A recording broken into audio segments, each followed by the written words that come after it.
जिला दायित्व नोडाल सचिव तथा विज्ञान और वैषयिक विभाग प्रमुख शासन सचिव चित्रा अर्मुगम शनिवार पूर्वाह्न पुरीर स्वतंत्र सर्किट हाउस पुरी जिलार स्थिति और विभिन्न उन्नयनमूलक योजनार समीक्षा करिसेंती।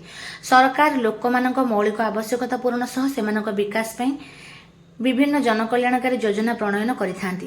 योग्यता अनुसार हिताधिकारी मानक सामिल करी तार सुफल जोगाइबा आम समस्तक कर्तव्य बोली कहिसेंती नोडाल सचिव चित्रा अरुंगम।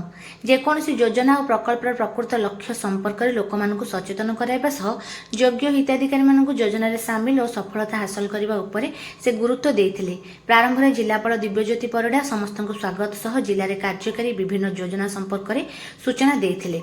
स्वास्थ्य, प्रधानमंत्री आवास योजना, स्वच्छ भारत मिशन, पंचदश अर्थ कमिशन विभिन्न कार्य, ग्राम्य जल जोगाण, सहरांचल वाटको जल जोगाण, प्राणी संपद, विद्युत, पर्यटन, कृषि उद्यान, कृषि मूर्तिका संरक्षण, जल संपद इत्यादि विभाग संपर्क में नोडाल सचिव समीक्षा करने सह कार्य उन्नति विविध परामर्श देइथिले।